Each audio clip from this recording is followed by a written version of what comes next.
Hey everyone, welcome back here to Techstrong TV. My next guest is Mr. Mike Manos. Mike is the CTO of Dun& Bradstreet. I know a lot of you have probably heard of Dun& Bradstreet, but I don't think you really know what Dun& Bradstreet is today. Mike, welcome to Techstrong TV. It's great to have you on. Alan, it's great to be here. Thanks so much for having me on. Fantastic. Hey, I'm really looking forward to talking about what Dun& Bradstreet is today, what they're up to, how AI is changing the equation perhaps. But before we get to that, I always like people to understand who's talking to them. I mentioned you're the CTO at D&B, but how'd you get here, Mike? What's your career path been like? Yeah, I think if I were to categorize it, it would be a little bit of undiagnosed ADD meets technology career, and kind of went all over the place. So I came out first as a developer, moved into big infrastructure and networking, and then slowly progressed through my, building out data centers and, throughout my career. So, I have the benefit of today working for Dun & Bradstreet, a company that's, I think, pretty well known both nationally and internationally. Prior to this, I was the global CTO at Fiserv, one of the largest fintech companies in the world, and have done executive stints at AOL, Disney, and Microsoft. Prior to this, so it's been a great journey. Originally from Chicago, so used to the cold weather, but living today in Jacksonville, Florida, which is not as cold. So I got you. I'm from New York. I'm down in Boca Raton. No, it's not as cold, but we've been cold the last couple of weeks. You have too. You've been incredible, like below freezing cold up there. It's been pretty bad here, but what a great resume, Mike. You've been in a lot of big time, serious enterprises. Congratulations. How long you had Dun & Bradstreet? I've just completed, I'm in my fifth year, just getting close to completing my fifth year here. And when I got hired on here at Dun & Bradstreet, it was really focused on driving change and transformation, really around modernization. And so if you were to sort of characterize the journey over the last 5 years, it's really been about how do you take a 186-year-old company and move it to the most modern, bleeding edge types of things, of launching AI products and moving out of traditional data centers into the cloud and all of these kinds of things. So it's been a pretty incredible journey of that modernization for sure. Absolutely. 186 years. When you think about it, they say if you go back, I think it's 50 years. Like there's no companies from the Fortune 500 today that were there 50 years ago. That's how quick the turnover is in corporations. 186 years is a testament. I think when I started, Alan, I think we still were using Abraham Lincoln's typewriter to do access in our data centers. Absolutely. And now we don't even have them on pennies anymore. That's right. But Mike, as we mentioned in the outset, and I think is what you've alluded to a bit, is Dun & Bradstreet, like many organizations, especially in this AI world era that we live in now, has had to reinvent itself. Yeah. Right? So let's talk a little bit about this reinvention. And it sounds like you are the instrument of change over there, right? You're driving modernization. At least at the technical side. On the tech side, you're right. That's what we focus on. I would not say for the rest of it. Yeah. Well, if the tech leads, the other stuff follows, I always think. But anyway, Mike, tell us, and I'm going to assume AI plays a starring role. It seems to be the theme. But tell us about today's Dun & Bradstreet. What should people take when they hear the name Dun & Bradstreet? What should they think?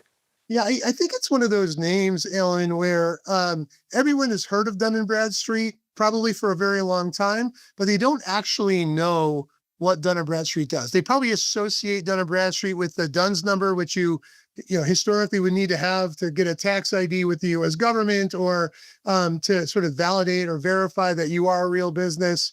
or in some cases, especially in the small and medium business side, to be able to get loans. Right, we have a score called the Paydex score, which is kind of like the credit score of an individual, but for businesses, which is something we maintain. But I think if you go back all the way to the beginning, all 186 years back to the beginning of the firm, we've always been involved in data. I made a joke earlier about Abraham Lincoln's typewriter, and I say that because we've had a bunch of U.S. presidents, Abraham Lincoln, Ulysses S. Grant, a bunch of other ones that have worked for Dun & Bradstreet. And in every case, what they did is they would ride their horse into town, figure out who the grocer was, who the blacksmith was, and they would collect that information, bring it back, and create lists and take that data, although it wasn't necessarily called data back then, and compile that for the state governments or the federal government at the time. And so Dun & Bradstreet's always been about data. It's always been about the collection. It's always been about the accuracy of that data. And it's about going out and getting that. And so over the last 186 years, however you've categorized what Dun & Bradstreet was or what they did, it was always about going out and getting data. And as you know, AI is great, but AI is nothing without data. And I think that's where these stories start to intertwine with each other. If you think about where we've come, we now do business in over 200 countries around the world. We have what I call our most valuable natural resource, which is the trust of all of the governments of those entities, plus the businesses within those countries, to make sure that we will handle that data appropriately, that we will be regulatorily compliant, that we will, honor the requirements, et cetera, in terms of the different views.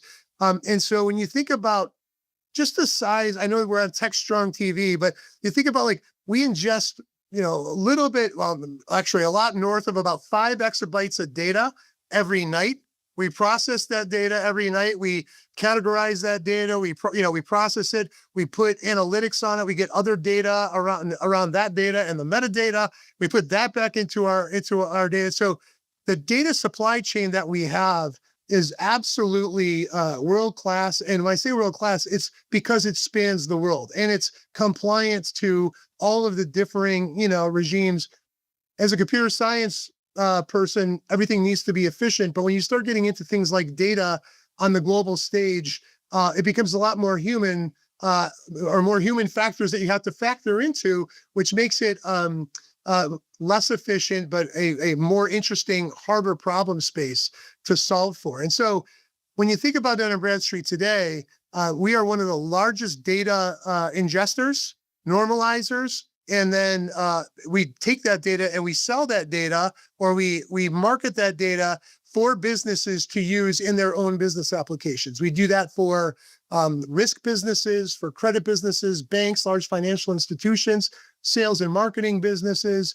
And the sheer volume of that data that we consume is mind-numbingly large if you think about it. So all of that comes into play as we start to talk about AI, because when you start talking about AI, it's great when you're thinking about a commercial application, or not a commercial, a sort of consumer application of AI. It's going to make a funny picture that has me dancing like a bear, or, I'm being somewhat flippant about that. But when you start getting into commercial grade, enterprise grade use cases in AI, you need commercial grade, enterprise grade data to power those decisions through the AI interfaces. And that's really what we've concentrated on over the last 5 years. So, we've modernized. We started 5 years ago. We still had data centers. We're now 100% in the cloud. We're now, if you think about, this is sort of last decade's problem, right? We're now 100% in the cloud, and we're now delivering out of different regions around the world. We have this new architecture, and we've launched probably over 20 different AI products specifically focused on the AI delivery of that data to our customers. Said couple of mouthfuls there, Mike. Yeah, let I'm me sorry. no, it's okay. Let me jump in here where I can a little bit. First of all, I would put forth the proposition that Dun& Bradstreet doesn't just make that data available to partners, customers, third parties, but it's the analysis that you provide, right, in ingesting that data and analyzing it that makes for, I used to call it actionable intelligence, Yeah. right, that people pay the money for, right? That's your premium money. But, it's an interesting thing. I did an article a couple of weeks back. One of the godfathers of AI says that we're never going to reach super intelligence with the current LLMs. Part of the reason is that the LLMs that all these frontier models are running, they've scraped all the data they could scrape, right? Publicly available data. But yet they estimate that 90% of the data that can be accessed via the internet is behind corporate firewalls, is not publicly available. I would imagine in Dun& Bradstreet, of all these exabytes and petabytes of data you guys are ingesting, there's a real good chunk of it that is public, but there's also probably a real good chunk that's private, especially when we talk about the analysis, the analyzation that you guys do. And that, using that data to train a model or to use it for inference, like with RAG and other kinds of AI technologies, allows you to make a better mousetrap, if you will, Yeah. than what you might get, just with a frontier model. No, absolutely. I think if you think about our data, all the different feeds, it's that highly curated, private, proprietary data that makes the biggest difference. That's actually what most of our customers come to us for. It's not necessarily just the public data. We have that. We normalize that. We have people have probably heard of the Duns number, right? So the Duns number is sort of like the ultimate index around a business. We can get ultimate beneficial ownership of who owns it, and we have all these different factors around the public data. But we can then merge that and sort of enrich that with a lot of private data and a lot of differing data sources that really give you the real value of that. And I think public data is fraught with lots of there's inaccuracies, there's regulation around what can be sent, where it can be sent, who can store it, where can it be stored, all these different things. And so if you're an enterprise consumer trying to take this data in or make decisioning from an AI perspective, to do that, you need to make sure that your ability to hallucinate is closer to 0 than 1. And I say that through the AI lens, right? So in our world, a hallucination is a wrong answer that might cost a bank millions of dollars on a credit decision, right? So you have to be so focused on making sure that the quality is there, it's the veracity of the data. It's not just the volume of the data. It's the veracity, how good that data is. Do you have the lineage of that data in terms of, can I back that up, that I got this from a reliable source that would be a good source of those things? And then also on top of that, it's making sure, and this is something I think it gets lost a little bit now today because of the hype and such that's around AI. But when you start thinking about the security around AI, and do you have the entitlement to use, just because you have this data, do you have the right to use this data in the way that you want to be able to use it, or that you've been permissioned to use that? And when you start getting into things like, identity and access management, but at an agent level, for example, it really gets super complicated. And that's where things like, we spent a lot of time driving a big global platform that's standardized, that ensures both compliance to security regulations around the world, around the data, as well as the on-ramp for us to be able to launch products very quickly, launch MCP services around different kinds of data, but also make sure that our customers have the confidence that the data that they're receiving has all of the characteristics that they need to make sure that they can make the smartest and best decisions in their use cases, and that data is something that is trustworthy and compliant, on a worldwide stage. I think that proprietary component of that data mixed with the public, unified on the Duns numbers, which people all over the world use the Duns number as the index, is absolutely key and a big differentiator for us, actually. Absolutely. Hey, Mike, we're about out of time. 15 minutes goes so quick here. I apologize. But, DNB.com is the main Dun& Bradstreet website. Where can people go within the website, though, to kind of see sort of, Dun& Bradstreet eating its own dog food, living this AI experiment in real time? Where would be the best place to send them? Look, I think there's various, if you go to dnb.com today and you looked at our website, there are AI journeys. We talk about our chat DNB, which is the ability to kind of interface with that data. And we have various journeys and various use cases that you can follow on that website, at any time to get a little bit of a deeper insight for sure. Very cool. 186-year-old company reinventing themselves right before our eyes, right? Good job, Mike. I keep up the great work. Come back and keep us posted on what's going on there. Will do. Thank you so much, Alan. All right. Mike Manos, CTO, Dun& Bradstreet here on Techstrong TV. We're going to take a break. We'll be back.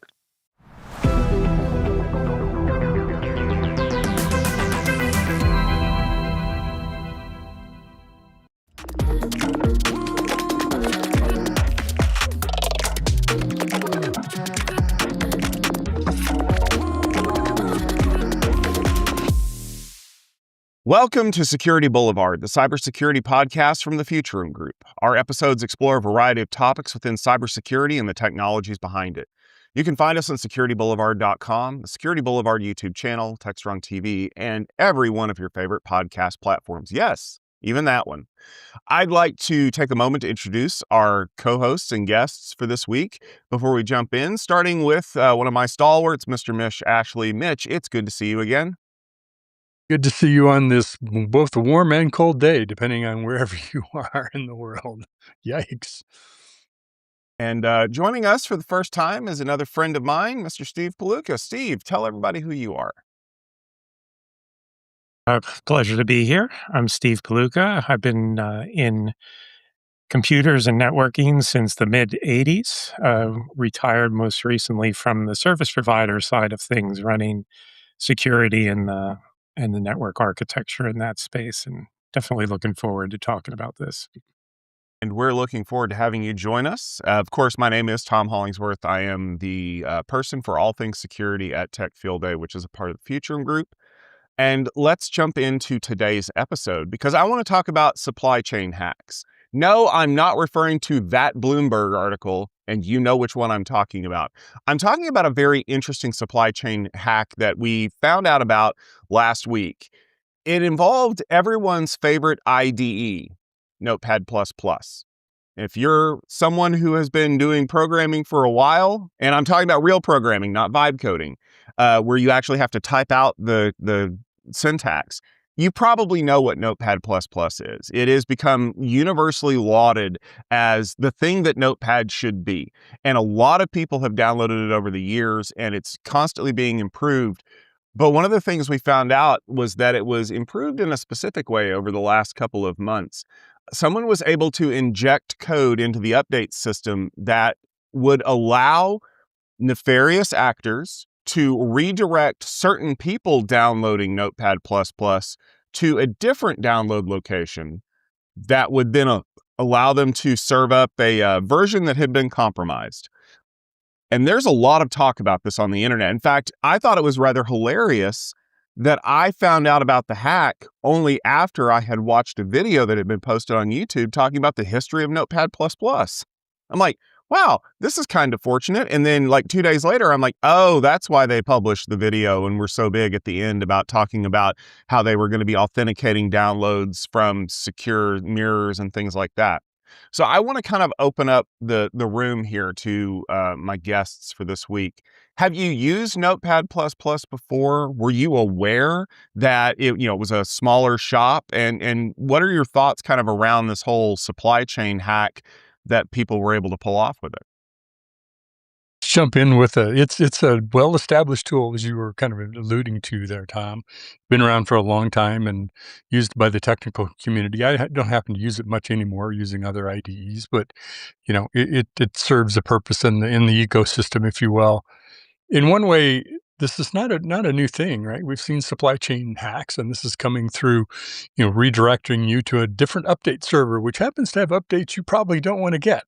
And unbeknownst to you, this ran from like June through December or something like that.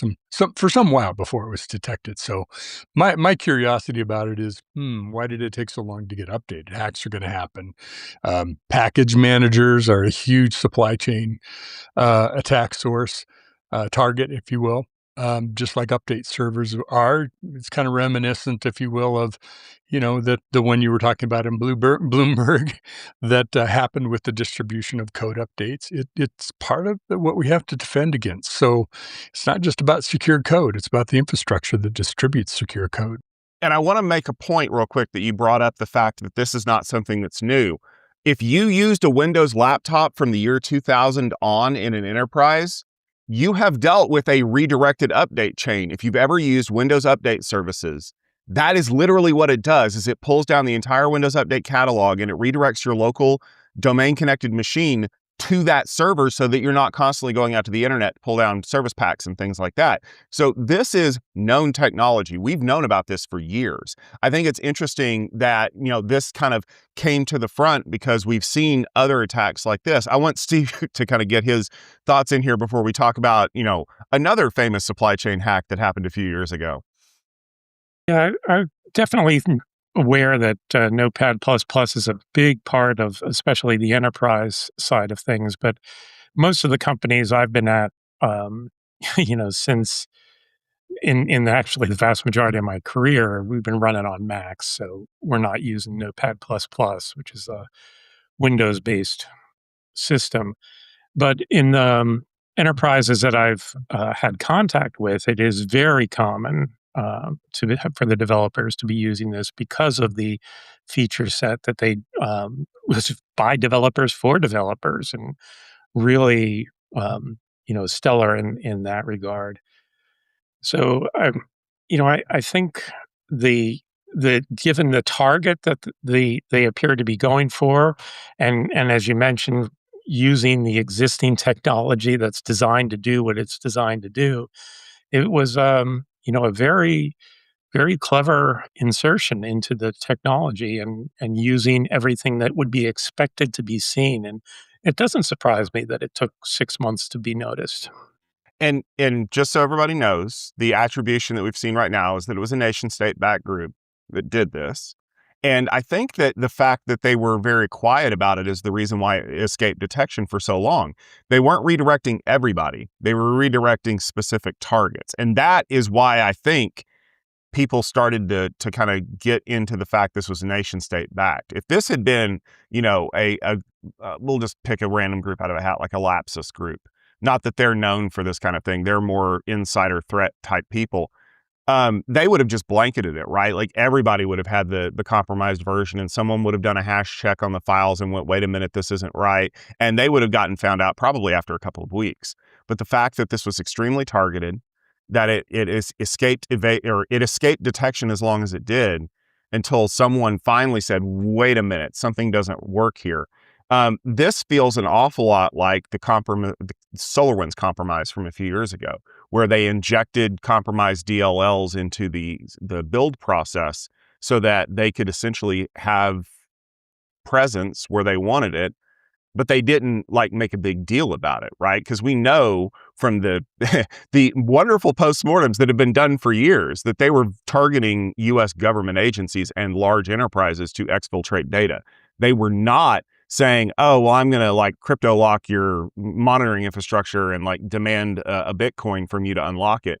No, this is not the smash and grab type stuff. Because we talk about this all the time, right? We tell all of our people in cybersecurity, lock your doors, lock your windows. And they're like, well, what good is a door lock? And I'm like, against casual thieves, a door lock is amazing. But if you are targeted, no door lock can save you. You just have to hope you never get targeted.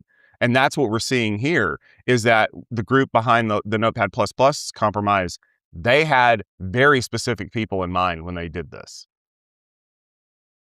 Well, it's they're both supply chain hacks, and they're they're different parts of the supply chain, if you will. You mentioned SolarWinds and being part of the build process is pretty sophisticated process of being able to hide, so that while you were doing builds, if it seemed to be drawing in attention, it would ratchet down what it was doing. In this case, they got access to, I think it was a PHP process that did a call out to, I think it was WinGup, that it was doing updates from. So it wasn't actually the Notepad++ code, but another component that it relies upon and getting access through that way. So I think what it informs us is, yeah, it can be your code, it can be your build environment, it can be the supply chain that you're of what gets created through other sources. It can be the sources that distribute that supply chain into your processes. And here they got access to a hosting environment to replace that PHP process, to point it to some different servers. And of course, it all came down to, I believe it was seeing IP addresses suddenly going out to China in large quantities, and which draw the attention. Of course, there's ways to hide that. So why did that? You would think that the bad guys would have hidden that. Maybe they're busy hiding other things. Who knows what the reason was? But it came down to just some basic incident management sleuthing to figure out what happened. I think the key difference between these two events, the SolarWinds and the current Notepad++, is the vehicle of entry. They compromised the hosting provider and were doing redirects there at the server level of the hosting provider, as opposed to compromising the actual company itself and the stream of data in there. So it allowed them to be more stealthy as a result of that. Now, some of those did end up going back to China, but the vast majority didn't. And some of the incident reports that I'm reading shows that the targeting is really worldwide. Enterprises in South America and in Southeast Asia and of course the United States as well. So it was a very, very selective and targeted effort. The other thing I haven't seen verified is that the Notepad++ themselves may have been made this slightly easier by the way they handled certificate authentication in the process, and by inserting themselves as a unique certificate authority. Apparently, they made the process of inserting these harmful files easier. I think they were trying to make it easy on their users, right? Because that's one of the things that we've seen over the years, especially as we try to create these secure infrastructures. Like when we put all of these things in place, like you have to have matching certificates and things like that. Like we actually just saw that with Apple iOS as we're recording this. Apple had to release a whole bunch of new certificates for older versions of iOS that are technically not supported anymore, because if they didn't, like a lot of services were going to break because the certificates were expiring. We've also seen it from companies like Cisco, where they let a certificate expire on a SASE box, and it knocked the whole thing offline for like a day. It's always the balance, right? In security, we have to have a system that allows people to do their job, but securely. Because I was thinking about this, like, how would you defeat this without creating this onerous system of double checks and certificates? And my first thought was pop up a hash value. Like, all you got to do is have the hash value fetched from Notepad++ servers, and then pop the hash value of the package that you downloaded. And if those two things don't match, and just put it up on the screen and go, here's the hash value, here's the downloaded hash value. If these two things don't match, stop what you're doing right now. And it worked in this case, though, because they could have intercepted that communication. You're right. But here's the thing, and this goes back to the door lock analogy. If there's an extra check that you're not expecting, that means that the casual idiots can't find it.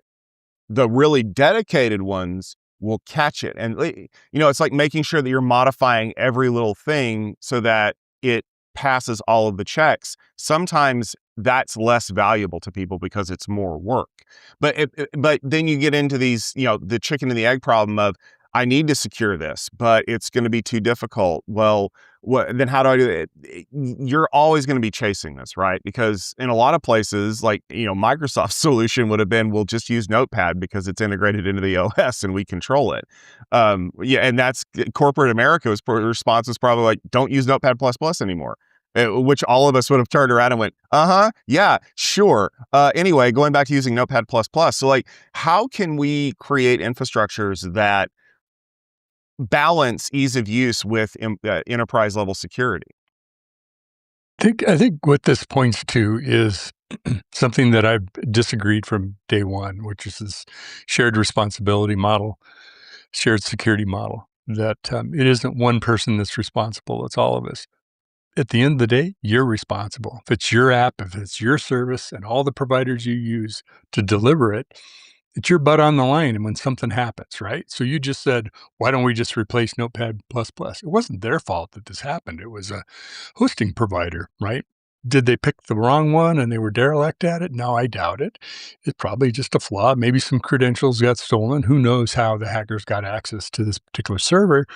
And as you mentioned, Steve, they were intercepting this in the hosting environment outside of, really what the app builder had control of. So, the question is, where were the faults in the hosting provider? Now, they've since, I think, changed to a different one, which is a natural thing to do.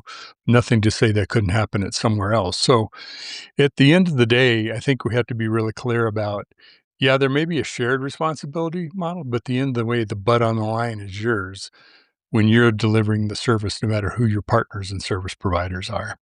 And I think in this case too, what I really didn't like about the way this is coming down is that everybody wants to blame somebody else. And the truth of the matter is, everybody made a mistake here because this wouldn't have worked without all of those mistakes coming together and being exploited as a team. So I thought it was kind of almost childish to say, "Oh, well, we fired that hosting provider." Ha ha ha. It's like, no, you had your own mistakes too with the way you're handling the verifications and the certificate authority. I mean, it was not smart to put yourself in as a root certificate authority. I mean, that was your mistake. You own it. You own part of this too. And to try to post to say, "Oh, well, we fired them," this won't happen again. It's like, well, you were a partner in there. It was your thing too. It wasn't only you. And that's the thing I liked about the shared security model is we have to be a team with our vendors, and especially in software, because this stuff, nobody writes 100% of the code for 30 years. You're getting bits and pieces everywhere. You are a team, whether you like it or not. If you don't like the guy playing third base, tough, he's there. You don't like the coach, tough, he's there. Got to work with these people. But I think that, go ahead, Mitch. As a captain, every team has a coach. It's not a commune of software people that get together and assemble code and it kind of goes out the door. And ultimately, if you're running a business or you're producing an open source project or whatever, someone is in the lead, right? And that's who's going to be held accountable, or at least visibly. What the consequences are a whole nother thing. And you're right. It wasn't one chink in the chain or link in the chain that had an issue. It was multiple. So I think just blaming the supplier, to your point, is that, yeah, it's not my fault because this is a shared responsibility model. They didn't hold up their end. Maybe they didn't, but maybe you didn't either. And the other thing I'll say kind of to that team mentality is there's another piece of the team that loves to point fingers, and that's legal and risk compliance, right? Because to them, if I can prove it wasn't me, then it's not my fault. And then I don't have to provide any services. I don't have to pay out insurance policies, what have you. And I feel like a lot of times developers and technical people are very much of the mindset of, yeah, it's a problem and we need to fix it. But it's not our problem. I don't care. We need to fix it. Like, we need to go help that team figure it out. We need to go do this. And legal's like, we're not touching it because then we own it and now it's our problem. And we have that mentality because so many times when economics gets involved, yeah, Fernando's not on the show, but I'm going to talk about economics, folks. When economics gets involved, it is the reduction of resource outlay. is the primary driver, right? Can I prove this wasn't me? Then I don't have to pay anybody for this. If I can prove that it wasn't my fault, I don't have to improve my processes, which is a resource contention issue. And rather than that, I'd take a page out of Harry Truman's book. The buck stops here. Somebody has to answer for all of these things and fix the problem. And I feel like, that's kind of what the shared responsibility model is it's forcing people who don't want to be involved in that process to be involved in that process. And they have to be because look at how this came down. No one company, no one person can fix this problem. This is a team problem and a multi-company problem. And most of the high level hacks like this are.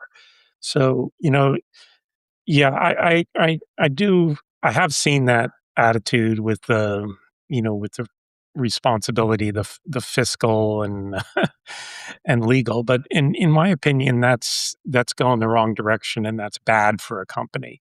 And the people doing that are undermining a company in the process. Even they may save you $10 today, but they're undermining your company in the process. Like all things, it's usually never one thing or the other, right? There's a multiple factorial problem, right? So you have multiple interests. Yes, there's a financial damage and liability issue that you know who's going to bring up.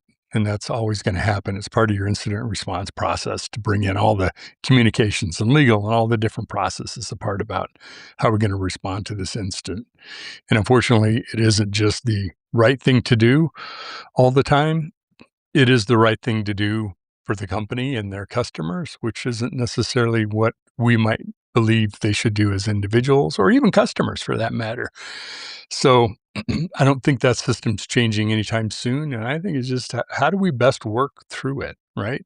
There's times your legal is going to be all over you about you can't say that. You can't, be open with it. And then you're going to have other times like CrowdStrike where the CEO is out there talking openly about here's what we did, here's where we're at fault, here's what we're doing. Yeah, and they get sued. But their customers appreciate it to your point, right, Steve, when you're being open and transparent about it. Yeah, I've No, unfortunately. Yeah, and obviously, the bigger the company, the more at stake, and the more likely you are to have those kind of restrictions put on you, and also the business that you're in too. The more that's at risk. Yeah. My contention would be that if you concentrate on the issue at hand and working as a team to solve the issue at hand, that's going to put you in a much better place when it comes down to the end of the day in the year, 2 years when the court battles are over. The actions you took in that proactive way, in that open and an honest way is gonna actually pay off in financial terms in those lawsuits. So I just had this random thought because I think it would actually kind of help this process along a lot. So we know in our offensive security type things, we have the red team and the blue team, right? Red teams are the attackers that are trying to destroy the infrastructure, and the blue teams are the ones trying to figure out where the holes are and defend it. What if we had red teams for policy? So like we go in and we're like, I'm going to try to shoot holes in your risk management system, in your policy. Like, oh, your disclaimer didn't cover that very specific instance, which means I get paid out. Like, I feel like if you could shred that and force people to adapt the way that they do things, it would actually go a long way to helping organizations kind of get past that comfort level. Like you mentioned, like one of the things that they thought was okay was, we'll just install this root certificate from Notepad++ and you won't have any problems. That was a solution to a problem years ago. And now it doesn't work anymore because we have the compute power, we have the capability to basically spoof that. So that forced them to using a global signature of the download. And I'm not saying that, Robert Redford and his group of ne'er-do-wells from Sneakers, great movie, by the way, would have been able to do this. I'm just saying that if you get complacent with your policies and your procedures, that's when people start attacking. They're not going to attack your guard post at the fence line at 4 o'clock on a Monday. They're going to attack it at 3 a.m. on a Sunday when everybody is relaxed and nobody thinks anything is going to be going wrong.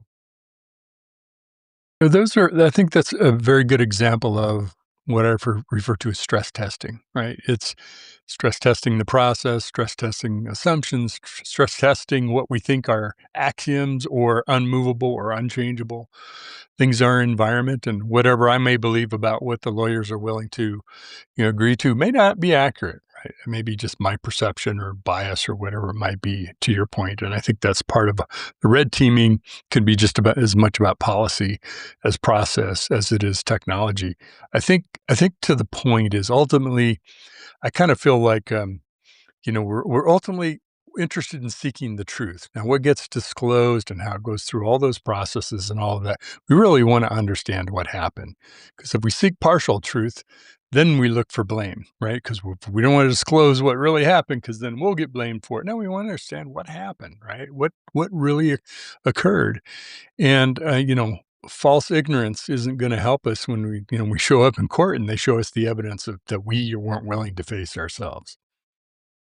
And it helps the community too. If the best of these post-incident reports give all those details, and those details don't just help your customer understand what happened to you, they help the blue and the red teams everywhere saying, "Oh, that could happen to me. Let's take a closer look at this and fix my own things so it doesn't happen." It gives that unique information because this hack in this way hasn't happened before. Now we know about it. And because you've disclosed the details, everybody knows about it and they can start to protect themselves as well. And that's why I like the postmortems that go into detail about why things went wrong.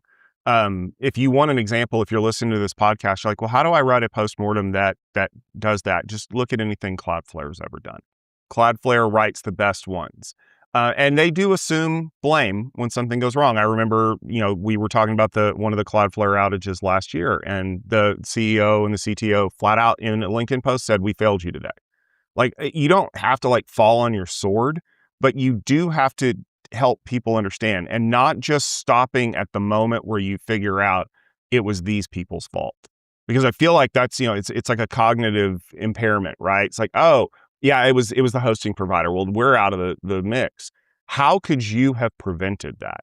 That's what you should be asking. Do we need to switch hosting providers? Do we need to switch the way that our architecture works?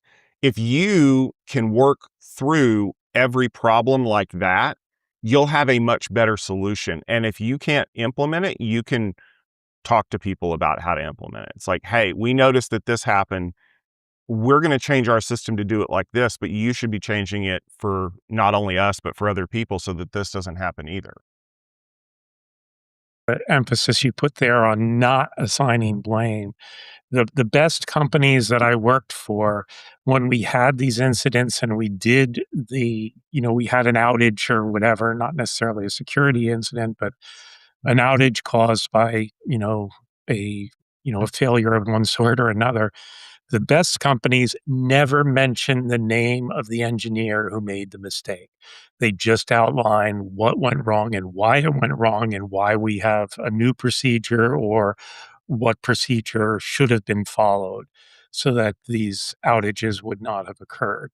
It's it should never be about blame. It should be about process and making things better going forward. Well, and I think too, it's just maybe my view on shared security model and the flaws in it. I think that the real issue is you could change providers, cloud providers, and carry with you some of the same problems that led to the problem happening in the first place, right? There's parts of it that you own as well, maybe all of it, as well as you can also argue that by working through the process with that provider, you may determine, look, it's so broken, we don't want to be here. But more than likely, you're going to work with them and say, okay, we see where the flaws in the whole process were, what we did, what they did. Maybe it was a communication breakdown. Maybe there are other things that are working together. I think it's more of a collaborative security model, right? Because ultimately, that's what you have to do in situations where something does break, is you've got to collaborate to find the truth of what happened. And then you want to know what everybody what actions are appropriate that everybody's taking. They've decided they need to do, we've decided we need to do, et cetera, to understand that we've really made the situation better and hopefully alleviated that happening again or the likelihood of it happening again. Yeah, I think that's a much better word. Shared collaboration instead of shared, and I do understand what you're saying. As a I would say AWS in particular tends to use the shared model as a way to push off responsibility for having to do things. But the idea that no one entity in a hosting environment, especially, the customer and the hoster both have responsibilities in this. It is a shared model, but collaboration is a much better way to think about it than shared. I agree, but you've got to get buy-in from everybody, right? Because one of the things that ultimately ends up happening is you get almost everybody on board, and then one group decides to torpedo the whole thing because, well, that's not how we should do it. Like this feels wrong, or it goes against the way that we've always done it. And I feel like we're starting to see more and more of those outliers causing those problems. It's like if you would follow the process, it would just work every time. But I don't want to follow the process. And sometimes you get away with it, but it's like anything that you can think of when it comes to statistics, you may get away with it this time, but on a long enough timeline, the chances of you getting away with it every time are zero, and you can't dodge that bullet forever. And I feel like some people just well, we know this for a fact, people are bad at math. There's a reason why prediction markets exist, and it's because people are bad at math. Yeah, the lottery, the tax on people who failed math. Or otherwise known as Vegas. Right. Well, but it does feel like that, right? It's like every time you pull that slot machine handle because there's a thing sitting out there, whether it's, a supply chain attack from Notepad++ or opening an OpenClaw instance to the entire internet on accident because, well, I didn't know. Well, they won't notice it. But then there are force multipliers that cause that to become more of a math problem against your favor, like Shodan scanning for all of these things, or stuff like that. Like I think people need to understand that it's better to be lucky than good, but it's way more effective from a security perspective to be good all of the time than lucky a little bit. All right. Than a bear, I just have to be faster than the guy that's going to get caught by one. Yeah, it's not a great strategy when there's only one person the bear's chasing. Just one other thing about this incident that I think should get everybody thinking is those high level groups like the Chinese and like the Russians are very likely to succeed in getting to you. So one of the things I think every company now needs to start thinking about is who are my customers that are their targets? And if I have customers that are their targets, what do I need to be watching for? And that's perhaps where the hosting provider or Notepad++ may have been better in their blue teaming operations. A conduit to the real target, right? Well, I think that's probably a good place for us to wrap it here. I mean, we could go on for a long time about this. Maybe we'll come back to it. Yeah. So I want to take a moment for our guests to kind of share some of the stuff that they've got going on. Mitch, of course, is probably one of the busiest people that I know. Every time I turn around, he's getting quoted in another publication or he's coming up with a new report. Mitch, what are you currently working on that people should be looking out for? I've been spending a lot of time in the observability space and rethinking how we do embedded observability, whether it's for security or governance or operational aspects. And we've always talked about shift left for security. Well, that model's kind of broken and we've never really used it in a way that's helped us. And I have this concept about observability native solutions, meaning that we've built it into. And I'm working on a framework for the agent control plane, the whole environment that agents are created, operate, run, governed, et cetera. So I'm working on a analyst insight report on this framework that I'm going to be launching. And hopefully it's helping me understand this a little bit better because it's certainly a very complex environment to figure out how do we do this in the world of AI, more or less in today's environment, still a complex environment to do that in traditional software too. Awesome. And Steve, if people want to see some of the cool stuff that you've been working on or learning about, where can they go to do that?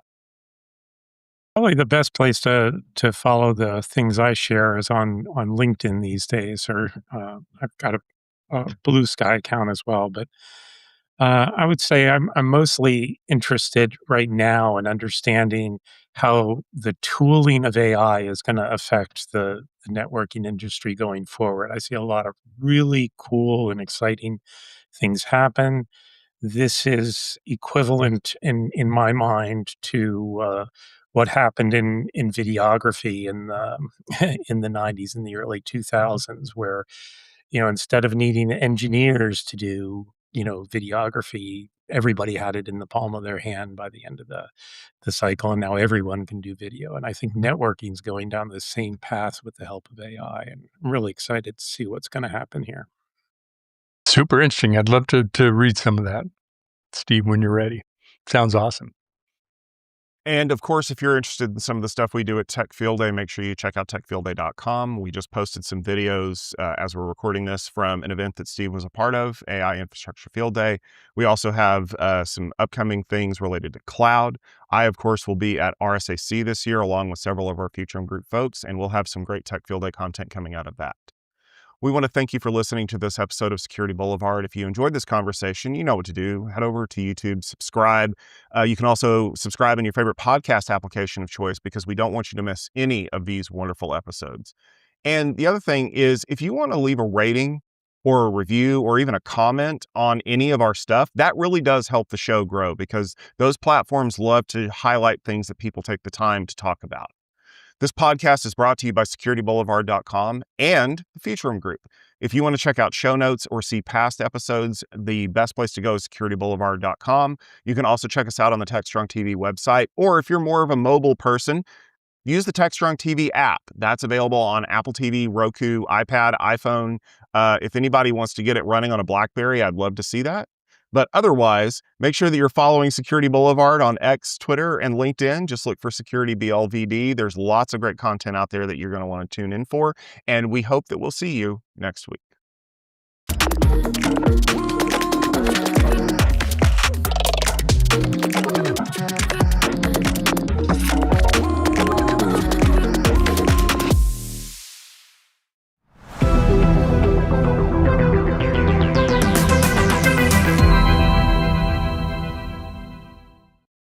Hey guys, thanks for the throw. We're here with Robert Cooke, who's the CEO at 3Forge, and we're having a little chat about, well, app engines and specifically how they're being used in the finance industry, but I suspect they might be applicable elsewhere as well. Robert, welcome to the show. Hi, Mike. Great to be here. Thanks for having me on today. So level set this for everybody. I think everybody's familiar with application development and they have platforms and tools, but what exactly is an app engine and what's different about that approach than what we have been doing? Right. Okay. Well, so app engines have actually been around for quite a while. They've been used in other industries, just not in finance so much. So an application engine, the definition will vary a little bit depending on who you ask. But the definition I like to go with is, first off, it's an engine for running an application.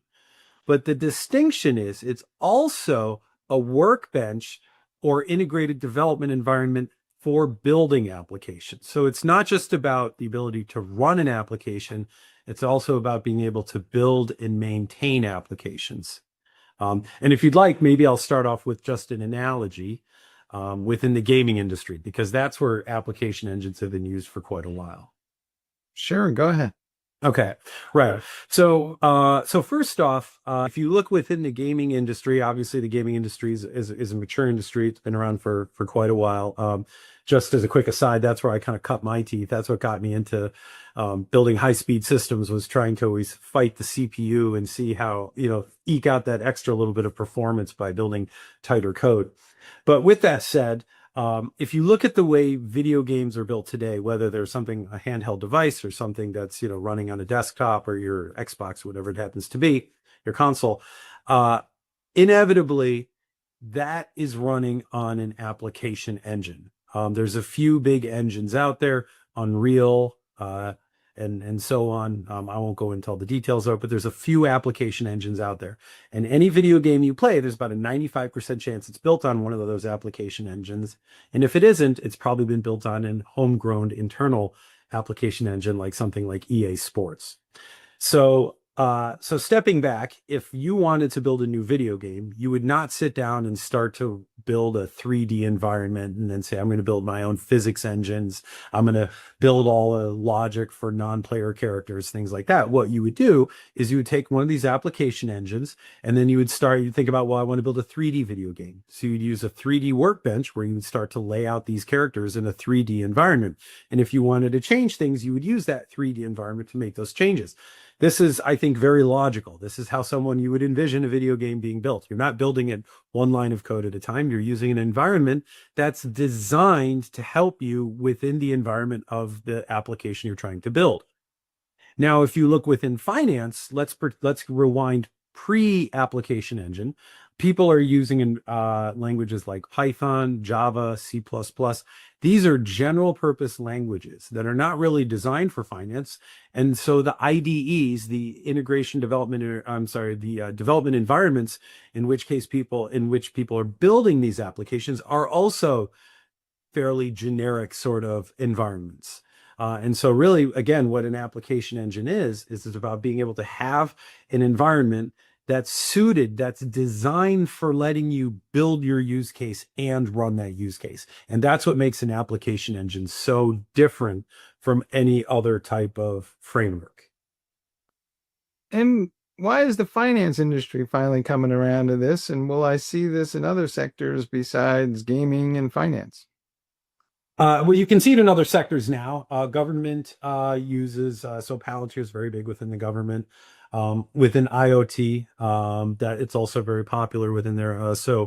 General Electric has a product, and so does Siemens. There's a few other companies that have an application engine for those different industries.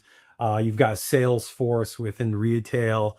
And so, yes, most industries have an application engine. So I'll go back to kind of the first half of your question is why hasn't finance had it? Well, I think finance has a unique set of challenges, which has made building an application engine slightly more complex, but still nonetheless very doable. So within finance, we're dealing with very legacy systems and also very new systems. So it needs to be able to kind of cut across both of those. I'd also say when you get into finance, you have this unique challenge of you're dealing with big data, historical data, but you're also dealing with very real-time moving data. And so you need to be able to bridge those as well. And so that's why I think it's been more piecemeal in terms of people building out these solutions instead of thinking about it holistically. In order to build an application engine within finance, it's a very multidisciplinary field that you need to be willing to go into. Look and feel, being able to build front-end applications, you have to be willing to also understand, data virtualization layers, what it means to access many different systems, what it means to be able to handle real-time moving data, and perhaps most importantly, being able to understand what it means to be able to deal with these sort of regulatory environments and entitlements, et cetera. So being able to kind of bring all those disciplines together. And I haven't really talked about AI yet, which is the new field that, obviously we're putting a lot of attention towards as well. So if I move to an AMP engine, how does it change the way I think about building and deploying software? And today we have a massive amount of infrastructure around the developers, and there's DevOps teams and software engineers and all these folks. So does that get streamlined somehow? Yeah, well, absolutely. That's the whole idea. Because right now, first off, when you decide to go with an application engine, you're really saying that you have a part of that is having the engine itself, the full stack environment. So what we mean by full stack is having a database that you can rely on, having and by the way, I mean a real-time database. You also have a historical database. You also need to be able to have a place where you can have complex event processing, build out your workflows, build out your dashboards, do reporting, integrate with calendars, all of these sorts of things, and to basically have a one-stop shop where you can do that. So right there, in terms of the overhead of code that you need to write, drops dramatically because you're no longer having to focus on all the glue code. How does this connect to that? Making all these sort of, trying to fit a round peg in a square hole sort of thing. Basically, all of these components have been designed to work together. So that's the first part of where the saving comes in. The next part is, again, the fact that you have this integrated workbench. So one of the things that became very clear when we started kind of getting into the second or third generation of our application engine, let's call this circa 2022, was that as these use cases got more complex, understanding the dependency and the taxonomy of data became very important. And I'll use numbers as an example here. So let's say you've built a system, you've succeeded in building a system that talks to many underlying infrastructures. Let's call it 25. Let's start off with small numbers. So 25 different systems, which is really a lot, I would say, for a homegrown solution. Not a lot for an application engine, but let's just choose 25. So you've got 25 underlying systems that you've now connected to with your application engine. And each system does an update, let's call it once every year. That still means every other week, something is changing. Some schema, some set of data, some workflow is changing. And so this application engine needs to be able to dynamically look and understand this system changed. How does this impact things? How does this impact workflows down the line? And that's actually where I think almost every organization gets stuck. And that's where we've come up with this term technology debt. Because the technology debt really exists because you want to change things. If everything was done, if like the highway system was complete, you know what I mean, and nothing ever needed to change, then the technology debt doesn't matter quite so much. The technology debt becomes a big thing because you want to be changing and you want to be competing. And what makes it really hard is that you don't have a good taxonomy and you don't have a good dependency graph of understanding that. So what the application engine focuses a lot on, this is where I get back to the workbench part of it, is that once you've integrated with all these systems, you can start to see as systems change, what are the downstream effects of that and what are the upstream effects if I'm going to make a change. Does that make sense?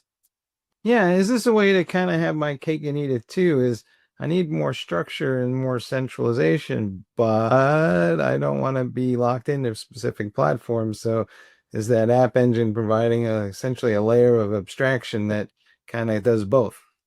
Exactly. And I would say there's a few other pieces of cake as well when you go with this, which is, you also get this added benefit of easy auditability. Because one of the challenges, again, when you start looking at the regulatory and the infrastructure side of things, is that as you have all of these different systems and these systems are talking to each other and the workflows are cutting across these systems, it becomes very hard to audit and understand where data is flowing. Suddenly that sort of processes gets much easier too. So basically, as you start to go down this path, the application engine almost becomes this kind of workhorse that not only allows you to build new use cases going forward, but maintain and have visibility into your existing legacy infrastructure. So given all that, how much of this is a cultural issue versus a technical issue in these companies? Because sometimes I feel like everybody who's on a different development team has selected a different database and done all these other things, but as a result, there's nobody to kind of drive the app engine decision. Well, now you've hit on the real question here, which is how much of this is cultural versus technology. And, different organizations have different cultures and different appetites for how they want to operate their IT. But I think that it is becoming overwhelmingly compelling. And I think once you start to mix AI with the application engine, it becomes overwhelmingly compelling. And look, I think that there is sometimes pushback from the status quo when you want to change things.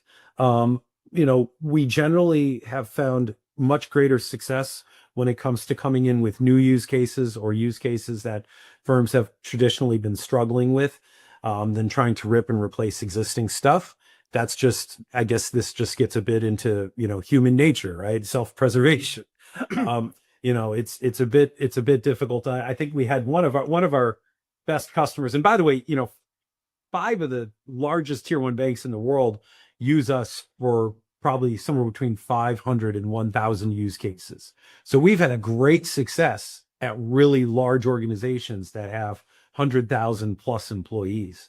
So we definitely see a lot of success there, but it's also a very different animal. One of our tier 1s described themselves as, like a huge cruise ship, and it just moves at a certain speed. But once it starts going in that direction, it can move thousands and thousands of people all at once. You know what I mean? And that's what we're seeing. So it takes a long time to get things going in that direction. But once they get going, it's fairly unstoppable. One of our tier 1 banks has actually said they are doing almost 1 use case per day on 3Forge. So, it takes a long time to kind of get the politics in motion and get things moving.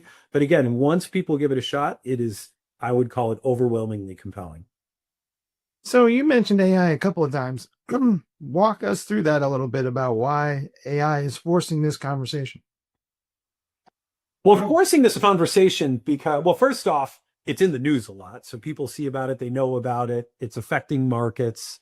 And it's a real change agent. I mean, there's just no other way to put it. It's a disruptor. But this is why I think the convergence of the application engine plus AI is just going to just change the world. And let me put it this way. AI itself, now anything can change down the road. Different people have different projections as to where things will going and the impact it will have. What I see for the foreseeable future is that when you take core technologies like your operating system, like your transactional ACID compliant databases, your web browser, Chrome or Firefox, whatever you happen to use, these are, multi-million line, very complex pieces of software technology. Those are not going to be replaced by AI anytime soon. And I understand there's been some academic projects where they've done little bits and bytes here, but when we're talking about these broad solutions, AI is not going to replace those. What AI is facilitating, though, is the rapid understanding of how those tools work. And if you don't mind me kind of taking a side here, think of those as tools. Think of an operating system as a tool. It by itself doesn't really do a whole lot. Again, a browser is a tool. If you don't have a web page, a browser really doesn't mean a whole lot, right? These are tools. But what AI is very good at is understanding tools and their capabilities and how they work together and basically assisting humans in building solutions on those tools. So now let's introduce for the audience what an application engine is. An application is the ultimate tool. It's like the festool of, I'm sorry, that's, I'm a woodworking guy. That's like a premium brand. It's like a festool of software, right? It's basically saying, here is a one-stop shop that gives you everything you need to build applications as a human without having to write large volumes of code. And I don't want to get this confused with low code because that's quite different. An application engine is basically a set of tools allowing you to quickly develop what you need. Then you take that concept and you marry it with artificial intelligence, and now you've got the Holy Grail. Because what you have is you have this complete toolbox of everything you need, and you've got artificial intelligence, which understands how to interact with humans and interact with tools, and then suddenly you have the solution. It's kind of like you have the factory and you have the robots, right? And now you're off to the races. All right. Well, folks, you heard it here. App engines are going to change the way we think about building and deploying software. It's not necessarily a new idea, but it's going to be an idea that's time has maybe come. Robert, thanks for that show. Yeah, absolutely. Thank you very much. All right. And back to you guys in the studio.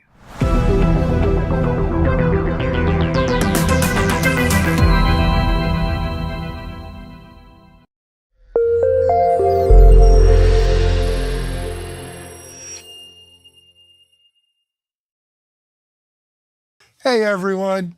Welcome back here to our Predict 2026 sessions. We are, just beyond thrilled to have the Futurum advisory team starring in this year's Predict. When I started the Predict virtual event 8 or 9 years ago, it was always my hope to have analysts giving their predictions, because otherwise, who wants to hear my predictions? And, as part of Techstrong being part of the Futurum group, we now have access to the Futurum analysts. And so we're really lucky to have them presenting here on their predictions, on their views of what 2026 has, and maybe a little beyond, has in store for us. Let me introduce you to our next Futurum analyst. His name is Olivier Blanchard, or as properly pronounced, I'll do my best French accent, Olivier Blanchard, something like that. Yeah, excellent. Olivier, welcome to Predict 2026. We're honored to have you here with us. Before we jump into kind of your predictions, your worldview, why don't you give people maybe a sense of what you do at Futurum, what your beat is, so to speak, and a little bit of your arc in your personal story. Yeah, well, first, thanks for having me, Alan. It's a pleasure and an honor to finally be on. So I'm Olivier Blanchard, or Olivier Blanchard, as you rightly pronounced my name the second time. I'm a research director at the Futurum Group, and my focus is AI devices. So what is AI devices? It's basically any device out there that enables AI. So think like some of the most obvious examples are smartphones, right, with AI capabilities on them, or PCs. But increasingly, it's also smart watches, which will, I'm assuming, become AI watches at some point in the next couple of years.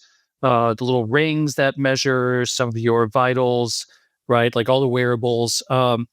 Alexa devices are a really good example too of devices that you talk to and talk back and have AI capabilities, and all the way through the Internet of Things, which is still a term. I'm assuming we'll change it soon. So the IoT and the industrial IoT, and all the way to automotive. Cars are also becoming sort of like data centers on wheels. They're increasingly intelligent.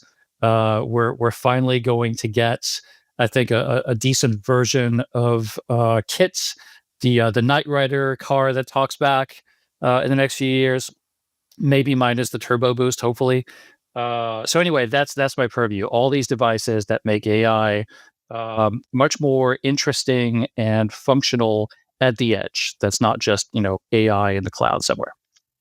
I just feel like I'm your guy, Olivier. I have everything you mentioned, from the watch to the ring to the Alexas and the Sonoses in my car. I have the BMW intelligent agent in the car. Yeah. And I don't know how intelligent it is, but I'm your poster child, and what a great world it's in. Well, also, I got to tell you, what an exciting time to be covering this space, right? As I mean, it's literally developing right before our eyes. 2025 was obviously kind of a flag in the sand kind of year, right, for establishing territories and claiming lands and so forth, and building empires, certainly. But 2026 is kind of when this stuff gets real, a lot of people think, anyway. Interested to hear your take on it. Why don't we, if you don't mind, talk about kind of what are your themes in this space for 2026? I know one of them is it's a big year for inference. Yeah, it is. So I think let's kind of frame 2026 by going back in time a little bit to 2025, and how 2025 was sort of the year of the AI PC, right? We saw a big transition from traditional PCs, whether it's notebooks or desktops, that were they weren't dumb, but they weren't built for AI. Mm-hmm. To all of a sudden this new generation of PCs that have AI capabilities on the device in the silicon. They're specifically designed to be able to handle processing of AI workloads, some training, but mostly inference right there on the device. And so it sort of like ushered the age of on-device AI more so than mobile had. And I'm not really sure why. I think primarily it was a branding exercise. We called these new PCs AI PCs, but we didn't start calling AI-enabled phones AI phones. So I think that might be why there was so much focus on PCs. But the promise of the AI PC, especially in the enterprise and for all of us who use PCs on a daily basis, including right now, is to have sort of like these AI agents and assistants be more embedded in all of the layers of functionality that we normally have to do manually ourselves, right? So if you're in a Word document or a Google Doc, or you're going through a spreadsheet, the idea behind this is to have agents or AI functionality somewhere in there that helps you, edit your copy or create a summary, right? Which are some of the things that we've seen sort of come out in the last year and a half. For a spreadsheet, it might be organizing things, making calculations. If you don't understand or don't remember all the different short code on your keyboard to do certain functions, you can just basically just type it in and the assistant will build whatever integration you want. So these are the things that we're supposed to move to the edge a little bit, be built into your device so that, first of all, you wouldn't have to necessarily, when you're interacting with one of these agents, send the query or the request through your network, right, through your Wi-Fi, all the way to a data center somewhere in the cloud, have a computer there process it, then bring it back, because that takes a little bit of time. What we wanted to do, what we were told was going to happen with AI PCs as early as this year, was that you would be able to do all this locally, that your PC would be able to handle this. Even if you're on a plane, the Wi-Fi doesn't work, or you're in a busy airport and the bandwidth is very limited, you would still be able to work through those times because all the processing would be done on your PC. And then when it reconnected again, or when you're able to, it made sense to connect to the network again, then that functionality might move back to the cloud. It might move back and forth. That didn't really happen. What we got in 2025 was the hardware. We got excellent PCs. I think the Copilot Plus PC category specifically had a lot of AI chops, a lot of AI capabilities. But what was missing in 2025 was the software, right? The ISVs, the independent software vendors, the OS vendors didn't really follow through at the same pace as the hardware vendors. So we had excellent PCs that were capable of doing all these things, but no software to make that happen, or very little of it. I think 2026 begins to change that. So two things are going to happen in 2026. First, the hardware gets even better. I think that towards the second half of 2026, so starting in May, June, we should start seeing some announcements, especially in the PC space, of new chips and new PCs with new capabilities coming out with 5 to 10 times the processing power for AI. So right now, for instance, AI PCs in the Copilot category are somewhere between 45 and 60 tops of capabilities, and that's trillions of operations per second that they can do on the NPU. But the NPU is a neural processing unit, which is kind of like a newish bit of silicon that attaches to the CPU, and that works in conjunction with the CPU and the GPU, specifically for AI. So we're at about 60 right now. We're going to start seeing some mainstream PCs towards the end of the year announced that will be above 200 tops for PC, and probably above 300. And this is for mainstream PCs, not like really high-end, super professional, specialized developer PCs Gaming or something that are much higher. Yeah. So Olivier, yeah. I have to admit something here in front of everyone. I had terrible FOMO this past year. I couldn't justify just running out and buying a new PC. First of all, I'm a Mac guy. And you should know I have an iMac, I have MacBook Pro, I have MacBook Air, I've got multiple iPads, I got all the Mac accessories and wearables. They almost, though they claim to have AI, you know the deal. They really don't. No. And I couldn't justify. I mean, I've got M1, M2 devices. I wanted the M4 and M5 just because I'm a gadget boy. But what was missing for me was the killer app. Yeah. Is summaries, if summarizing my emails and my messages is the killer app for AI, what's all the ballyhoo about? Do you know what I Exactly. mean? No, I hear you. What's the killer app here? What's going to make me say, God darn it, I'm going to buy a PC? Mm. Okay, well, all right. Let me let me sort of frame this for everybody, Yeah. right? So there's the consumer sort of version of this, and then there's the enterprise version of this. So if you're a consumer and your perspective feels more consumer than enterprise like, right? And like me, I like my PCs for myself. I'm not an IT director. I don't make decisions for an entire company. I want stuff to work the way I want it to work. You didn't miss much this year. This year was it was a good start, right? Like it was a really good proof of concept. We saw a lot of interest. And we saw the beginning, like basically laying the foundations of the hardware, and integrating that hardware into the enterprise, into people's workflows, into schools, so that like people are starting to use AI. And but most of the AI that they're using, all that summarization, all of those not killer apps yet, but the beginning, the building blocks of the killer apps, most of them still happen in the cloud. So was there a reason to buy an AI PC this year or an M4, M5 device? Yes, they're super high performance device. They're much faster. They're more power efficient. You're going to get a whole day's work out of your battery. They're fantastic PCs, and they will continue to work next year and the year after that and the year after that. Like it's a good investment. The hardware is super solid. So if you bought a PC this year, you're fine. You didn't jump the gun.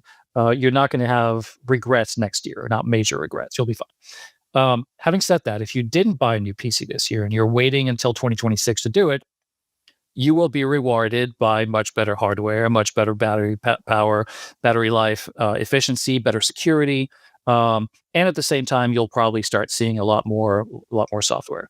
So there's this sort of disconnect, which is what I'm trying to get at, between the hardware, which is already very good and getting better almost exponentially year over year, and the AI software, which is still mostly a cloud play. It's all in the data center. It's all in the cloud. It's all browser based, and not much of it is really happening on the PC just yet.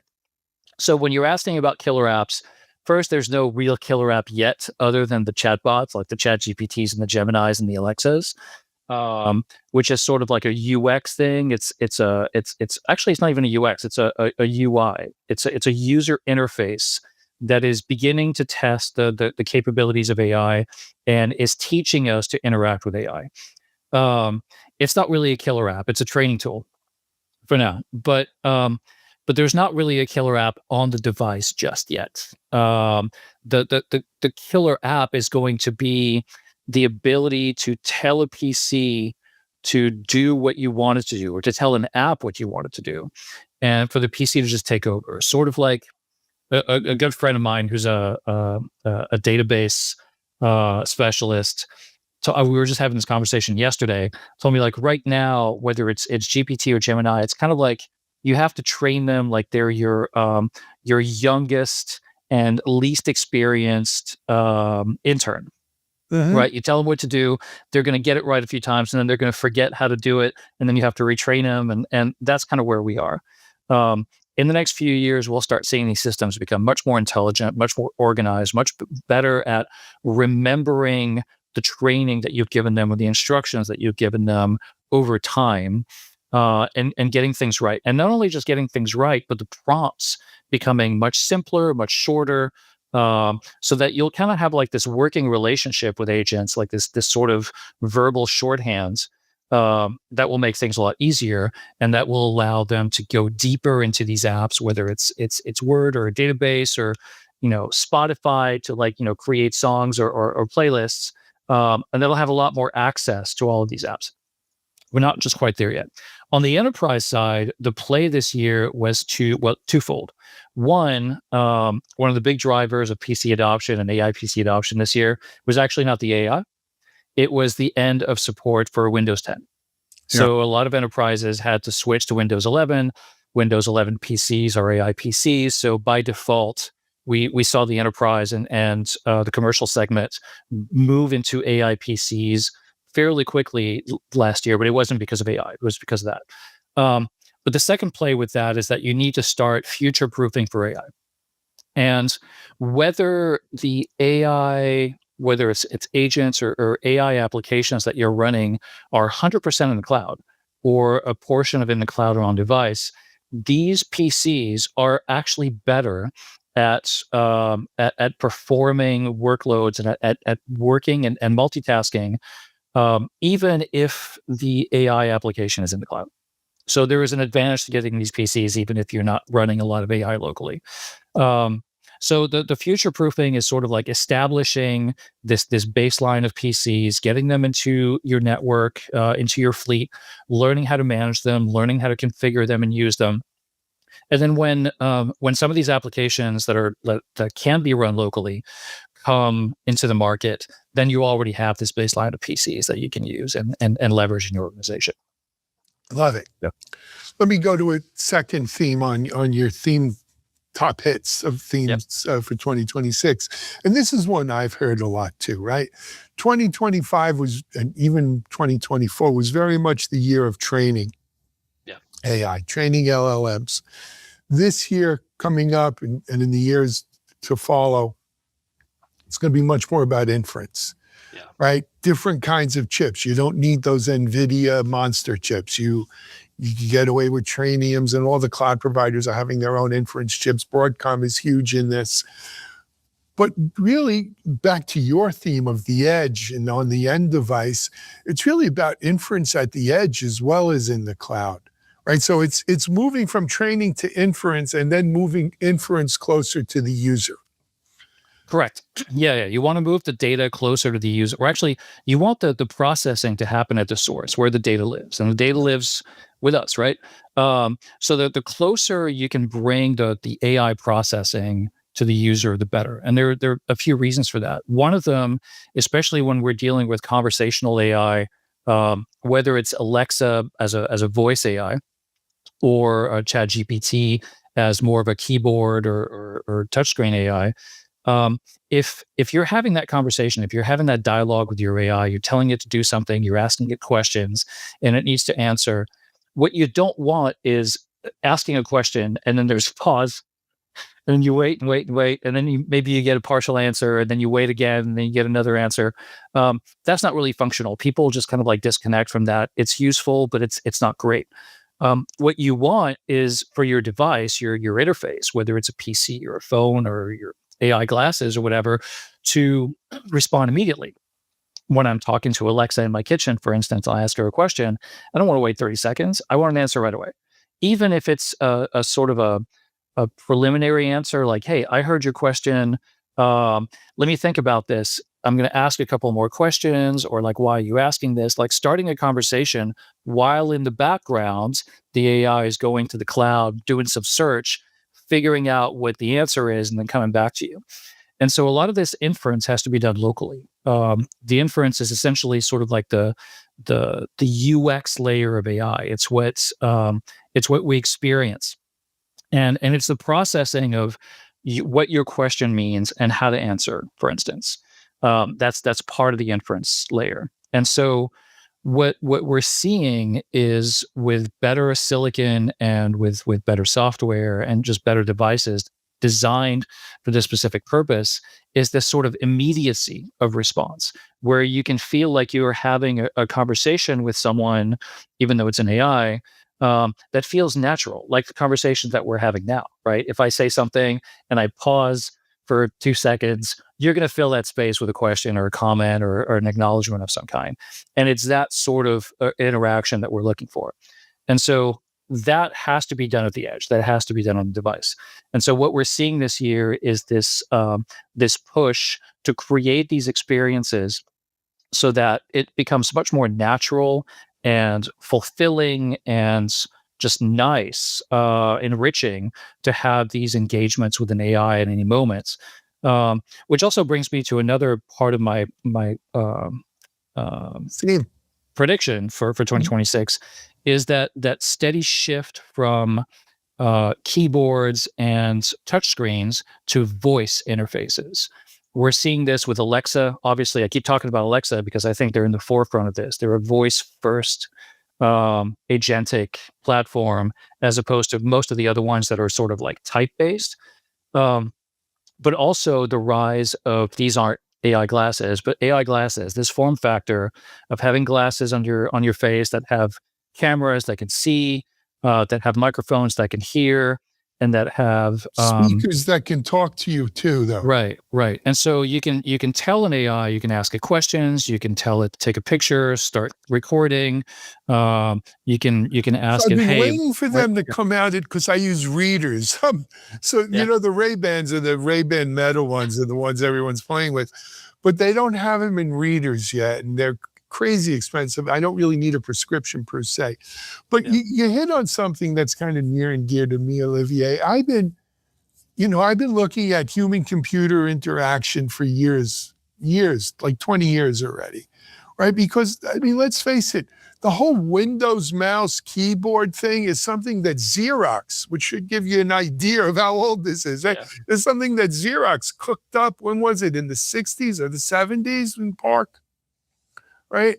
And it's done great, don't get me wrong. We've all learned computing on that.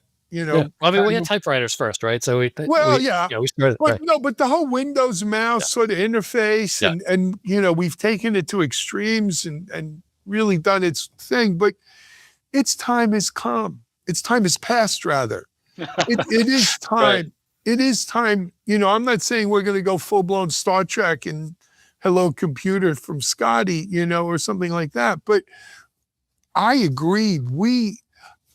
I, for one, am looking into, for instance, I want to change the interface for the way when people come to DevOps.com or Security Boulevard or any of our sites, rather than throwing them up what is in essence an electronified version of a newspaper. Yeah. I'd rather have an agent talk to them and say, Olivier, what can I help you with today? Yeah, A librarian, if you will. Yeah. Right? Yeah, I think, I don't think we're getting rid of the keyboard anytime soon. The keyboard has its place, right? And the touch screen also has its place. I think, it's this form factor is very useful for certain applications. This form factor is very useful for some applications. But sometimes you don't need it, right? Or sometimes you might be driving. I mean, it's obviously why voice is a big component of a car user interface. You want to be able to use whatever interface you need for what you're trying to accomplish. And sometimes you might not be able to get what you want. You might not want to dictate a letter or an email or paper by voice. Like I'm a writer. I've been a writer for a long time, even before I was in tech. And I don't love the keyboard. I'm not really good at typing. But if I had to dictate by voice what is in my head, it wouldn't work. I would just spend many more hours trying to figure that out than by typing. But obviously, voice is a huge thing, and especially for like these short interactions, like even a search. Well, I can have a conversation about something. Yesterday, I was talking to another friend who mentioned somebody who had done this thing and was related to this actor, and I couldn't figure it out. So I had to type a couple of searches, and eventually I found the answer that I was looking for. But it would have been much easier for me to just speak to an AI and say, hey, all right, this is the information I have, right? This actor who was in this movie was married to this person, and she did this thing and was known for this famous line that went viral in a little YouTube video. Who am I thinking about? And it would go and look that up, and I don't have to type or anything. Is the store that I'm driving to right now still open, or did they already close? Like, these are the sorts of interactions that you can have on a daily basis. And to me, you were asking about the killer app earlier. The killer app is this sort of ubiquitous, low friction, high reward ability to have all of your questions answered or all of your tasks performed by a multitude of agents and assistants that are just ready to help you at any moment, whether you're connected to the cloud or you're just in the middle of the woods with one device. Having the ability to have your questions answered, know where you are, know what you need to do next, do things that you need to do in the moment That I think is the promise of AI, and we're still very far from that. But 2026 is the beginning of the software and the hardware, especially at the edge, becoming more closer to the ultimate goal of having this ubiquitous sort of AI that follows you around and does what you need it to. I Yeah. don't disagree with you. I think even like you mentioned the summarizations before, they become a lot more effective when they're read to me rather than me having to click on them and read Yeah. them or something, right? I think that's the natural environment for the summaries is let me summarize it for you and tell me what that summary is. Yeah. I wanted to go back, Olivier, you know, we mentioned on the enterprise front, because look, most of our people work for large enterprises, truth be told, right? So you mentioned, you know, by next May or June, the hardware on these PCs are going to be 100, 200% or more effective, powerful, however you want to call it, right, than what we've seen up to now. And at the same time, the need to do inferencing, especially on the endpoint, on the edge, is going to really explode. So is the power of these is it in the NPUs? That is, the NPU does inferencing, or are we going to need a new generation of inferencing chips that supplement the CPU, the GPU, the MPU, and now we got another PU, right, on our Right. PCs to do inferencing? Yeah. XPU, right? Mhm. Yes. The answer is yes to both. I think the MPU can do this really well. The issue now is that developers and ISVs have been essentially building or developing apps for the GPU for a really long time, and now in the last year we've asked them to kind of switch to the MPU, which is part of the reason why it's been a little slow to change.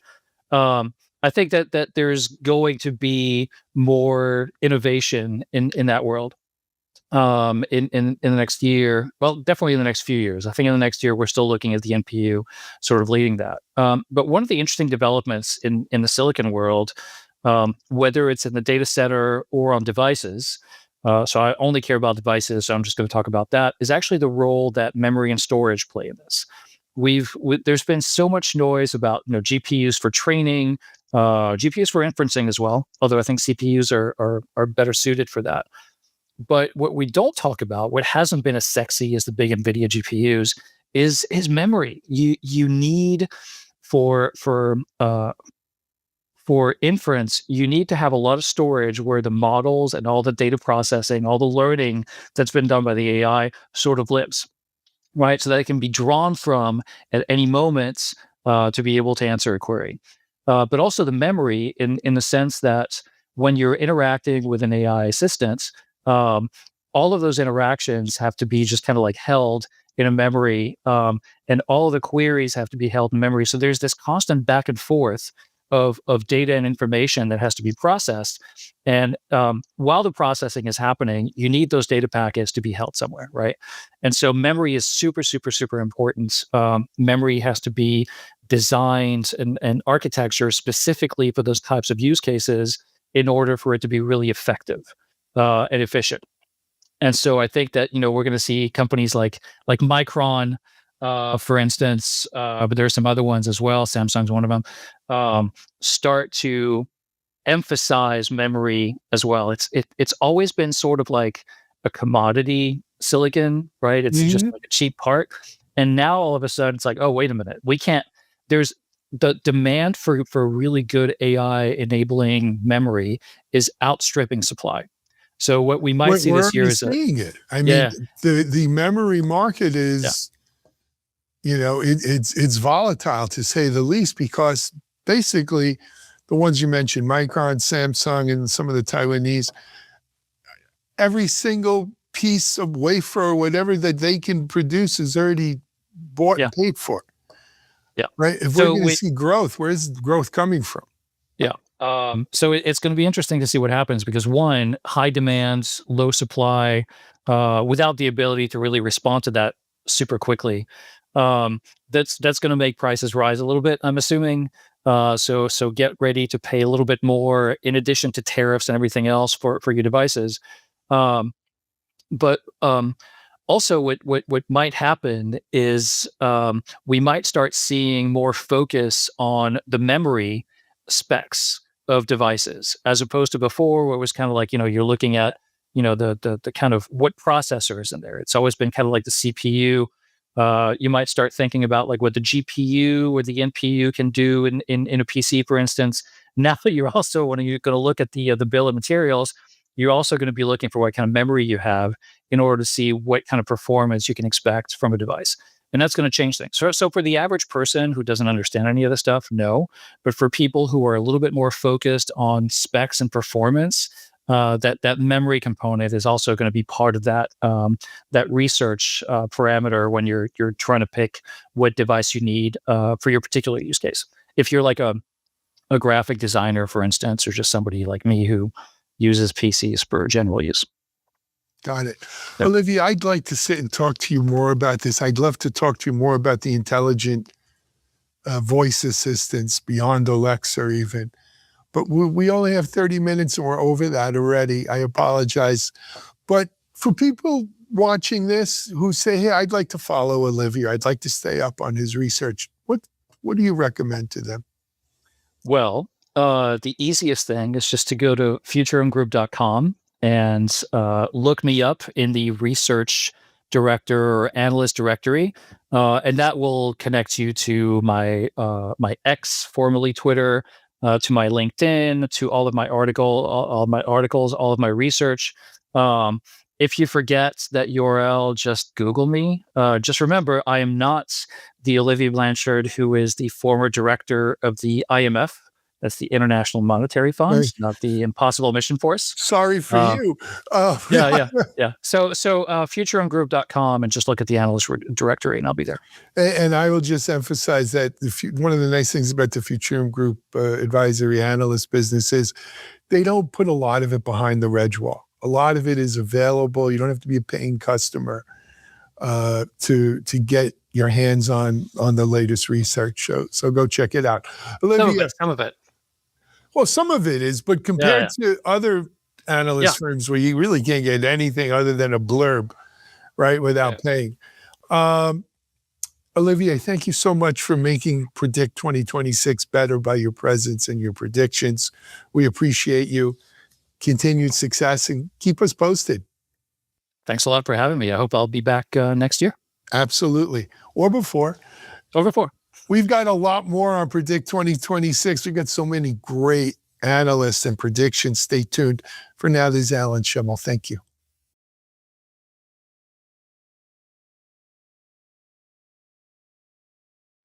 My name is Min-Se Kim. I'm the wireless product manager.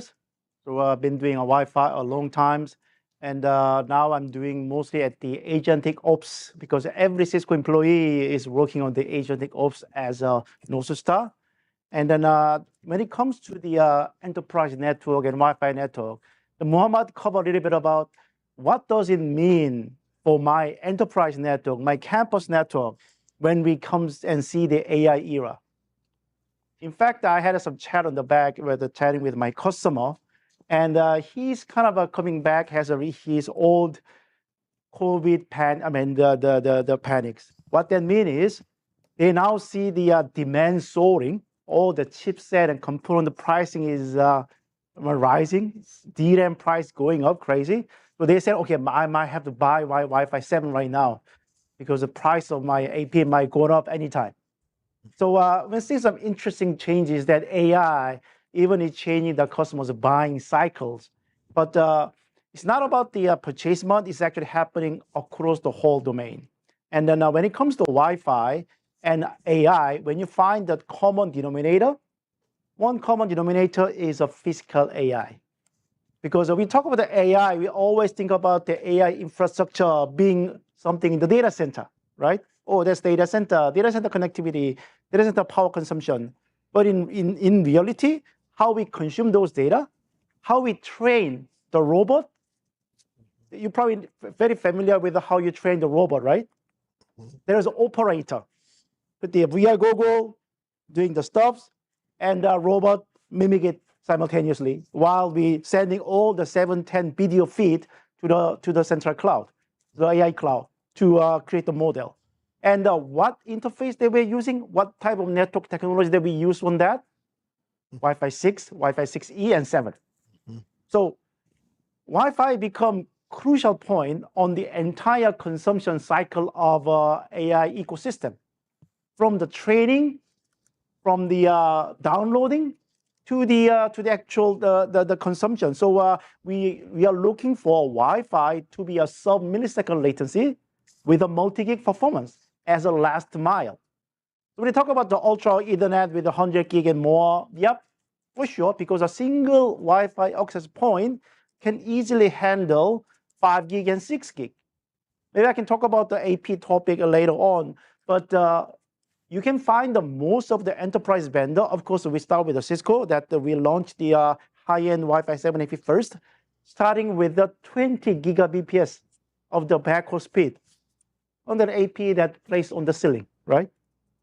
And imagine that this type of hotel that have 500 AP or 400 AP, what types of a network link that you needed? Multi-terabyte EPS. That's kind of a common expectation that we want to see from the AI era. So these changes are driving adoption a lot. For example, like a car manufacturing, all the top 5 US car manufacturers are using Cisco, including some foreign company who built a factory in US also using Cisco. I'm talking with them daily basis, and their top interest is now their environment is changing. Now we have to find a way to work along with the robot. And how robot get operated? Wi-Fi. There's no other technology because there's no wire on the robot. Similarly, the medical spaces, they are the first adopter of the AI, all the image scanning and readings and the remote services. They are using AI to train the images and train the model. And where to start from it? Yeah, they have to scan the images with the mobile devices. And then workspace also being involved because of the post-COVID era. We're all back to office, and then spatial knowledges and the real estate investment is an extremely crucial point of the cost control. Having said that, are we ready for AI era and agentic ops with the Wi-Fi 7? I think that as an infrastructure, the first requirement is, hey, we have to support from the low end all the way to the up end. So when you look at the AP's capacity, normally we don't really go by the, hey, is this really good AP, bad AP? I mean, it's a bit difficult to kind of draw the line. Hey, this is AP that considers the best AP. So one of the, if I give it a one rules of thumb, easy way to identify the good and better and best is go by special stream. Special stream is the same as gas car cylinder. 4-cylinder, 6-cylinder, 8-cylinder, 10-cylinder. V10 engine, V12 engine, right? So our latest one is a V16. I don't know any sports car with a V60. Maybe some big trucks, right? So 16 special stream is only came from Cisco. There's no other vendor building 16 special stream AP because it's so, massively powerful. Many vendors saying that, yeah, this is too powerful for my taste. But the Cisco building, yeah. Sorry, I cannot move it. Yeah, I have to stay here. So 16 special stream all the way to 2 special stream, it fits everywhere. But the point is this. When you talk about the Wi-Fi is no longer about just traditional 802.11. 802.11 we've been using for the last 20 years, and is really designed for zero latency, 0 rows, 10 gig, 20 gig throughput and data that AI infrastructure needed. May or may not, right? Because the Wi-Fi has been, what is the biggest problem with Wi-Fi? Is it speed or reliability? Reliability, right? So most of the time, my Wi-Fi, after post 100 meg, I don't really have much of a remote. Well, I have a question about that. Yes. I'm noticing kind of the lack of mention of the ultra reliable wireless backhaul. Yes. Yeah. Yes, that's You're talking about reliability. That's what I'm coming. That's what I'm coming. Yeah, that's the next slide that I have it. So what we found was the Wi-Fi protocol itself has to be evolved to provide a more reliable connection. But we can't wait for industry, because now we realize that industry starts talking about it in Wi-Fi 8 and Wi-Fi 9. All right, I mean, we are talking about the AI right now. Do we have to wait another 4 years, another 5 years, another 10 years for client to be ready?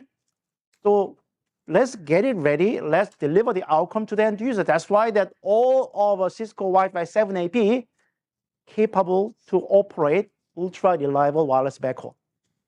And I'll show you the demo that how does it changes the entire landscape of a wireless experiences. Right next to it, right?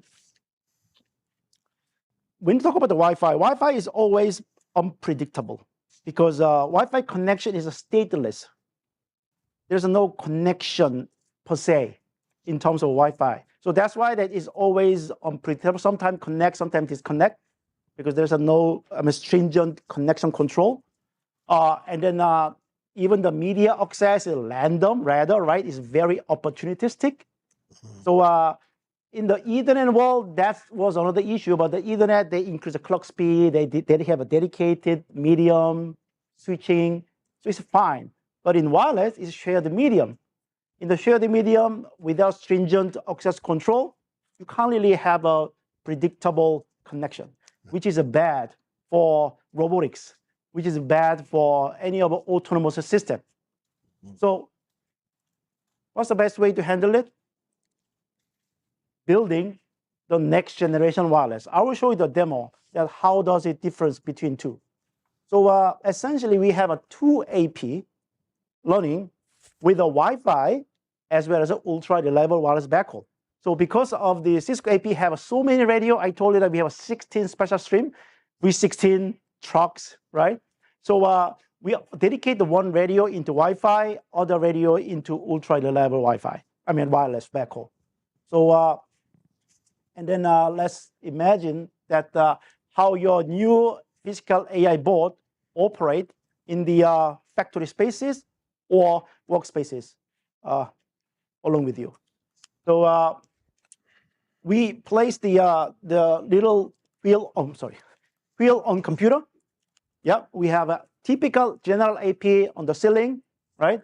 And then my TME, the Chris, was running through with that little, the lunch table, then catering. So we have a two system. One system on the right-hand side showing Wi-Fi statistics. On the other hand, ultra-reliable statistics on the left-hand side.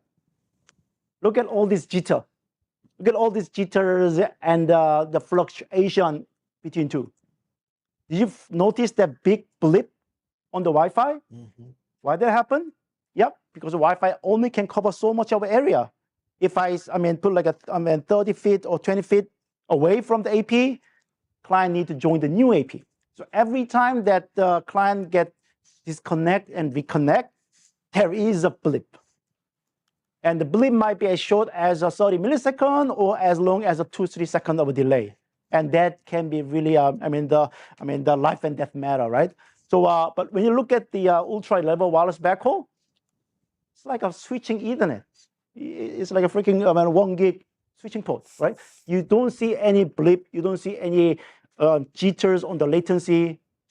So that you can almost, as if you use your board and physical AI devices as a connected devices and wired experiences. So this is what we are looking for Wi-Fi in next gen. And the great news about the Cisco is you don't need to wait for another next gen, because the Cisco is ready to provide it. And then many of our factory spaces are expecting this to be part of their next gen infrastructure. I mean, we are working with the key manufacturer. Glad that in the US, a lot of manufacturing is coming back. And then we are talking with the pharmaceutical and logistics, and we are expecting a huge boost of the new way of connectivity control in the AI infrastructure. What's next? Wi-Fi is great, but what we build is the Wi-Fi infrastructure as a multi-purpose wireless connectivity solution. I don't know if you are keeping up with all these gadget news, and Apple announced the new Apple AirTag 2, right? So which they provide the longer latency and longer coverages and better accuracy, longer battery time and all that, right?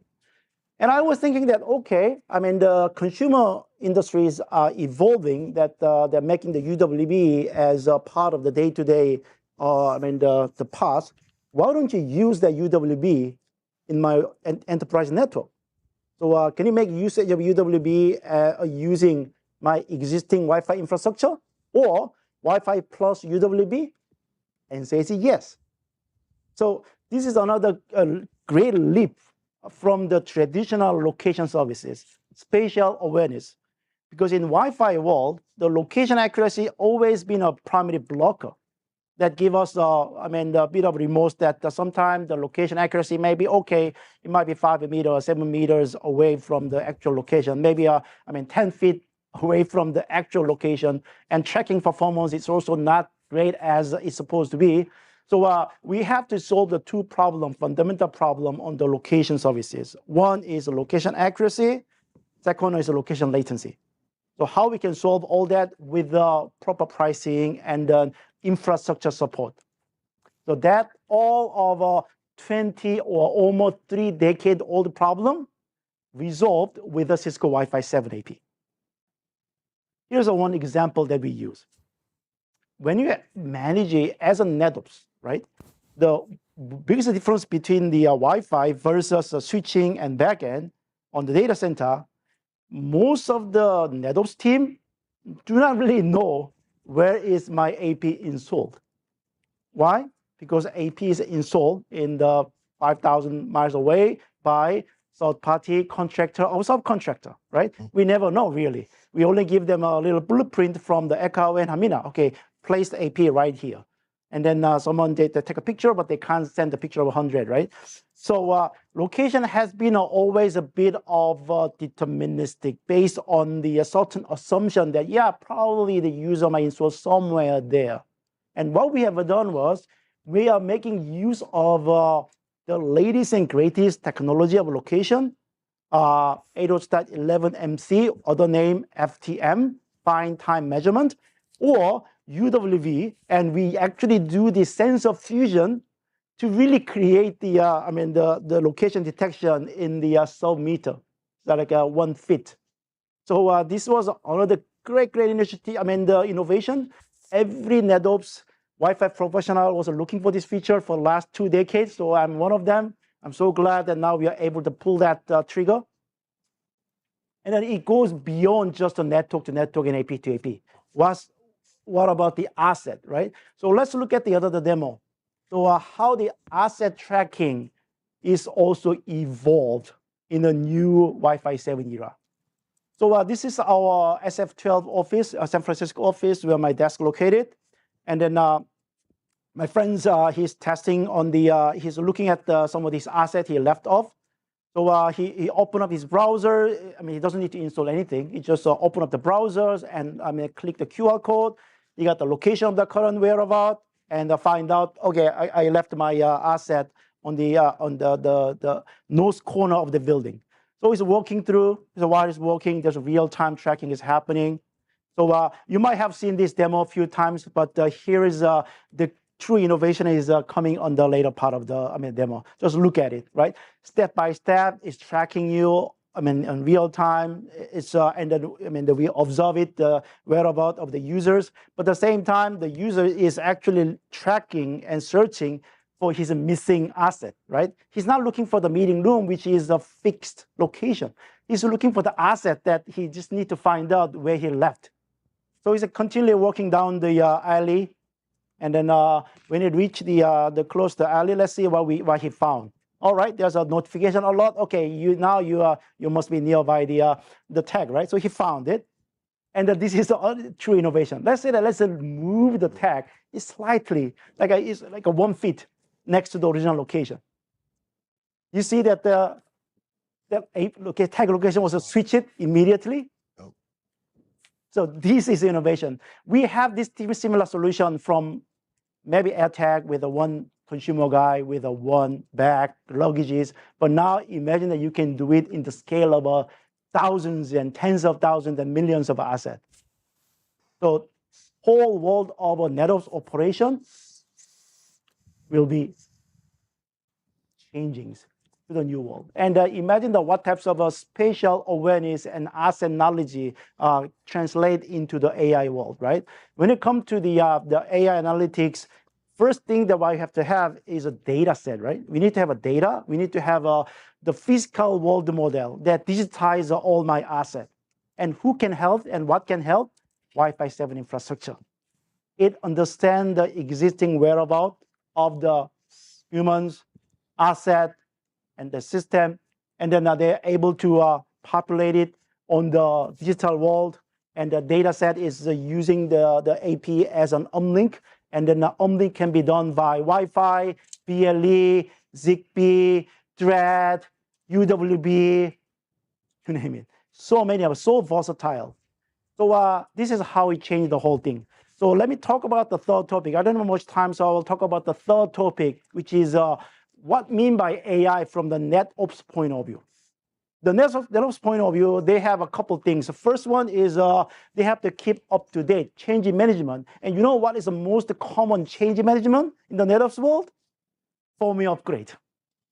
Because even though that someone never changed the VLAN for their entire lifespan of the certain branch, they probably have to upgrade their firmware time to time due to a certain security vulnerability, due to a certain new feature that I'm looking for, new certain policy changes, so we have to switch the firmware. One thing that we have done was we built the AI model inside of the system. How is it possible? Because the Cisco have 35 million AP on the customer side. And 35 million AP with the various generation and AP type, we are collecting the real-time telemetry. We are collecting that when the AP got up, down, the crash it and why crash it. And we use all this data to push imaging intelligently and smartly. And we also make use of the customer's rollback decision. So when the customer get the rollback, it flags the separate tagging, and we engage the people to look at why the customer rolled back the code and so on. So this whole ecosystem done in the orchestration of the AI operation of the DevOps and the CI/CD, our continuous integration and continuous development. Other one is the RRM, right? When you talk about the RF and Wi-Fi config never stand in static setting. Wi-Fi configuration always changing by every minute, every 30 minutes, every hour. Why? Because RF is keep accommodating the new changes. And then now how AI changed that whole landscape? Previously, channel changing was done with a very simple rule engine. So it keeps forget what happened 5 minutes ago. So it keeps coming back to all the interference location, which is bad. Using AI, it mark it, it avoid it, so it intelligently optimize it. So final outcome, you have a minimum change with a maximum outcome, which is all possible thanks to the AI. The last one, what if we convert AP as a bot? Now we are living in the world of a bot, right? Intelligent bot. So this is the same story. Let's make the AP as a synthetic client. So AP was voluntarily, proactively converted itself as a client and associate to the nearby AP, collect the statistics, and then allow us to make the informed decision and proactive recommendation and what to do in your network. So overall, and you can see the entire integration done at the ThousandEye dashboard, starting with the client, which is AP as a synthetic client, which never happened in the past. So this is first time in the industry as well, by the way, as one that we have a pure AP learning as a synthetic client, connect with a wireless. No one in the industry has done it before. So what's the takeaway for the three? We talked about the new infrastructure, how the new infrastructure changed the entire landscape. Unreliable, unpredictable, slow speed Wi-Fi is all bygone. We are talking about even beyond the multi-gig, right? We are talking about the 10G access at the AP level with the zero latency, zero loss traffic, including roaming environment. And now we got the spatial awarenesses, and now all the spaces becoming your asset, thanks to the new connectivity and thanks to the new AI infrastructure. And then last, as a NetOps, they're also changing. We also support the full AI assistant, of course, but AI assistant is a final interface, mostly happen at a pool basis, right? But what if we let AI to optimize network all the time? And this is not a future, This is actually today, we have more than 8,000 AI RLM customers optimizing 1 million AP across 5 million clients. So there's extreme, success stories around the AI-powered NetOps. So hoping to have continually check out what Cisco is doing in our campus spaces. All right, I will hand off to Kiran. Thanks. Excellent. Thank you, Minsei, and thank you to Rahul, Shai, and Kenny for some hopefully great, engaging presentations. So just to close out, hopefully you got a flavor for how we at Cisco are using AI to make it better for IT admins to operate and manage networks. Also, hopefully you got a flavor for how we are building networking so that it can deliver the performance and security that's required in this AI era. I'll just remind you of the 3 pillars around the 3 guiding principles that we're really using as we build out our networking infrastructure today, right? So how are we simplifying operations and using agentic ops to do that? How we're fusing security into our devices as we build them, not just at the hardware level, but also at the software level. And then how are we making our devices scalable so that for the next era of disruption, Cisco devices will still remain valid. Lastly, there is an AI summit next week happening here in actually San Francisco. It's free to register. It's online. It's delivered virtually on the 3rd of February. And we've got some real powerhouses that will be joining us live at that event. So I encourage you guys, if you have the time to sign up, it's free to sign up and join. And enjoy the event. Thank you very much.